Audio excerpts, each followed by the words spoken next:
Arne Slot and Liverpool, two names that I don't think many people would have expected, but stylistically and tactically they actually match up really well, much better than the previous managers that were previously linked with Liverpool. So today we're going to be going through the Liverpool setup, how Arne Slot is going to build this Liverpool side and who he would pick for his lineup. This is how Arne Slot sets up Liverpool.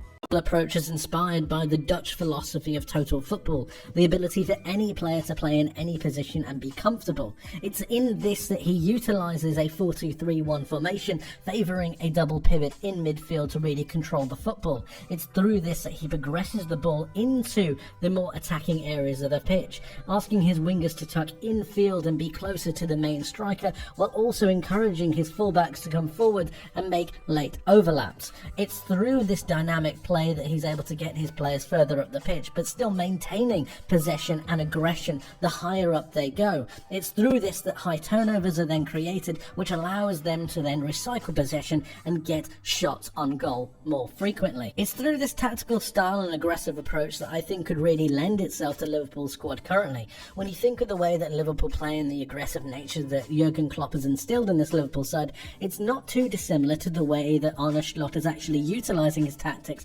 at Feyenoord. Giving him a different set of players, or necessarily a better set of players, might be able to enhance his tactics that little bit more, while also creating a more possessive style of play when Liverpool have the ball. The centre-back is one of the most important roles in Arne Slot's system. Not only are they expected to be very good defenders, being the last line of defence, but they're also expected to be able to progress the ball forwards. In fact, Arne Slot's centre-backs actually average 8 progressive passes per 90. That puts them well above the 95th percentile in Europe's top 5 leagues for centre-backs. And it's this progression that I want to really highlight. Not only are they able to play the ball short, but they're also crucially able to play the ball long. And it's this flexibility of passing that I think is going to lend itself really well to Liverpool's dynamic system. The directness of play is something that I think you can see similarities with already in Liverpool's game. And it's through this that Feyenoord actually managed to get their first goal. Ajax recover the ball and then progress it forwards, but it's using the aggression from the winger who was able to come inside, take the ball, and then recover possession, recycling it round, and then turn the Ajax defenders towards their own goal. It's through this aggression that Feyenoord are able to get not only a shot, but a goal very, very early on in the half, and this wouldn't have happened if it wasn't for the progressive passing of the centre-back. They play the ball through with one of the great through balls, which is one of the great attributes of this Feyenoord side, and it ends up being 1-0. But like I said, without the progressive passing of the centre-back, it probably wouldn't have happened. Taking into consideration the centre-back requirements and the progression that both centre-backs are going to need, I think Ibrahima Konate and Virgil van Dijk are the perfect options for this Arne Slot system. Both centre-backs have the ability to push up the pitch while also making sure that they're able to win their 1v1 duels, and considering the progressive nature of Arne Slot's fullbacks, as well as the nature that they have going forwards in possession, I can see both of these players being really at home within this Arne Slot 4-2-3-1. The total football philosophy is apparent throughout this Feyenoord team under Arne Slot, but I don't think it's been any more apparent than in the fullback roles. This is Geertruida's fullback heat map, and as you can see, he's actually infield more than he is outfield, utilising those spaces in the centre of the park next to the holding defensive midfielder or one of the defensive midfield pivots, allows them to become a little bit more progressive when they have the ball. And then when you compare that and take a look at Hartman on the other side, he's also doing the same thing, perhaps to a lesser effect, but he's still drifting infield. And if we think about that with the Liverpool fullbacks, think about how the progression could be for a Trent Alexander-Arnold, or even someone else in his making. I think that with Arne Slot as Liverpool manager, he'll be able to progress Alexander-Arnold's ability to move into the centre of the pitch and unlock his passing range that little bit more. It's through the flexibility and passing range of both Alexander-Arnold and Joe Gomez that I think will encourage Arne Slot to play both of them, with both of them having the ability to drift into midfield whenever they need to, but with Gomez having that bit more defensive nous, I think it not only gives Liverpool the cover with that 3 at the back formation while allowing Trent to move in field, but at the same time it also gives them a rotational aspect in terms of being able to progress the ball forwards. Not only do you have the option to have overlapping fullbacks, but even more importantly, the ability to drift into midfield not only keeps Liverpool in possession, but also makes them a little bit more defensively resolute. The final double pivot is comprised of two main players, Mats Wife and Quentin Timber. Now, while they both play in the double pivot together, they both occupy very different roles. Wife, who is currently here, is having an amazing season, and he's normally the late-lying midfield player, being able to sweep up and then progress the ball forwards whenever he needs to, whereas Quentin Timber is able to progress forwards that little bit more, moving the fullbacks into midfield whenever they feel like they need to, and then giving Timber the license to go and progress forwards. That's why his attacking numbers are a little bit stronger, and Wife is generally the more all-rounding player.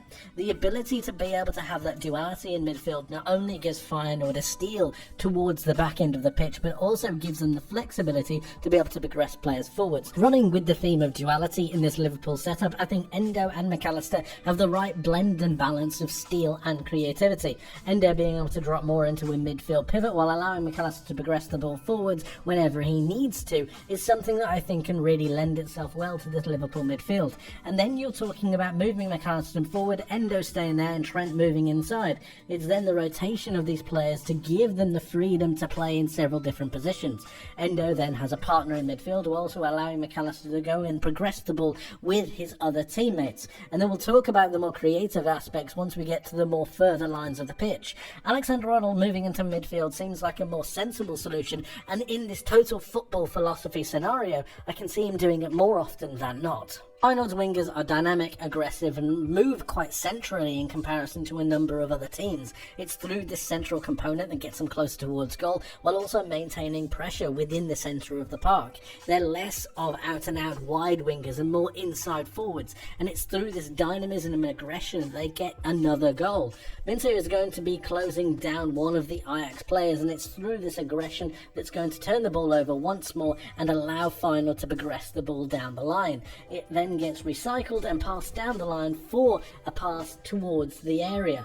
It's down to this, and I want to highlight both wingers, one here and one here, both within the width of the penalty area, making sure that they're driving towards the box, and these are actually the front three players, making sure they're in the attacking portions of the pitch, ready to get a tap in. And it's actually this cross and this tap in that allows them to provide yet another goal for Feyenoord. Brilliantly executed, and again reinforcing that aggressive nature from even the wingers to be able to progress the side forwards. The dynamic nature of Liverpool's wingers lend themselves a little bit more to Arne Slot's inside forwards in his 4-2-3-1 system.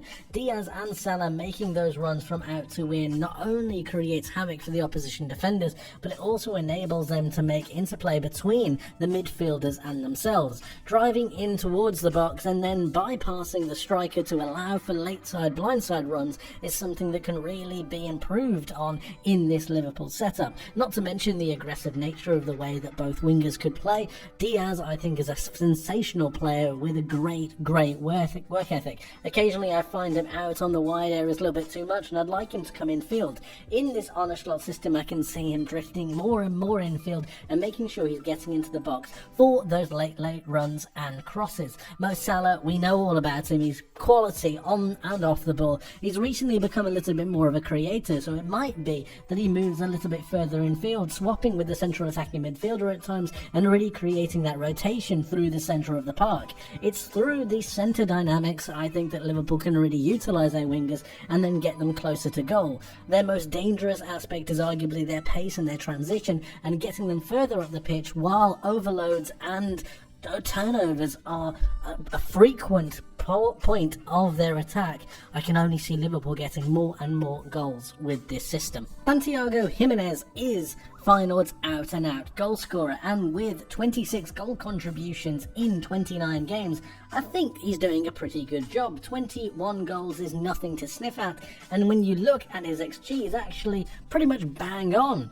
If you take a look at his heat map as well, he's also being able to stay very central along with the rest of his team, making sure he's there for that interplay, but at the same time allowing for better assists. 5 assists this season isn't too bad for a main striker, but when you take a look at his goal conversion rate, you do see that it's only 20%, and I think that could be improved upon by a certain Portuguese striker. I like Darwin Núñez and I like Cody Gakpo. However, when you're talking about a player that needs to be within the width of the penalty area, when you're talking about a player that needs to make those blindside runs, when you're talking about a player that needs to convert chances, with Diogo Jota's 24% goal conversion rate compared to Jimenez's 20%, I can already see extra goals coming for Liverpool with Jota in this central role. And then when you think about the fact that Jimenez actually receives 7.6 progressive passes per 90, and you compare that to the way that Jota plays and the way he integrates himself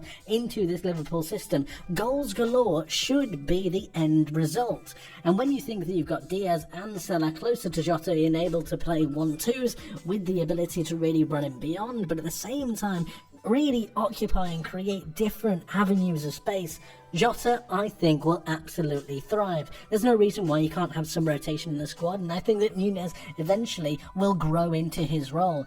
Cody Gakpo, I think, is best served as a utility player, and that means that the out-and-out striking role, when you're getting players towards goal, when you're getting the team up the pitch as a unit, I think you need someone to really be clinical, and I don't see a better slotter, pardon the pun, in this Liverpool side than Diogo Jota. The central attacking midfielder is the main glue that really holds together the entire team from an attacking point of view.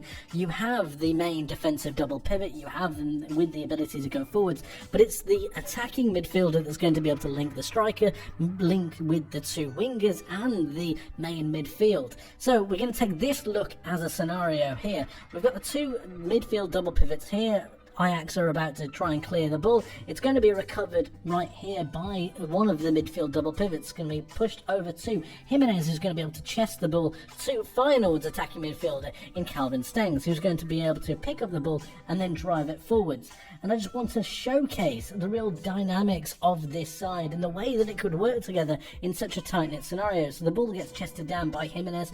Again, the rotation and the glue between the players is what we're really noticing here. Stengs is going to be able to pick the ball up and drive with it towards the box. It's then looking to be able to offload it to a player. In this particular instance, it's going to be Minto, who's on the run. And then I'm just likening this to the way that Mo Salah could really line up a defender 1v1, move on to his left, and then whip it in to the top left-hand corner. Again, it's just brilliantly worked. It's a simple goal, but it's through the rotation, through the pickup, and through the dynamics between all of these players that allows this to become such a good tactic. The central attacking midfielder that I've gone for Liverpool is Dominic Szoboszlai. Now, this is for a couple of reasons. I think his link-up play with the other two in midfield is going to be extremely useful. I think his passing range is a little bit better than Gakpo, who's the other option that I could have gone for, and I also think his pressing is a little bit better. When you think about the way that Liverpool will need to defend at certain points, Diaz and Salah dropping a little bit deeper to help with the midfield, but also at the same time you've got Szoboszlai and Jota,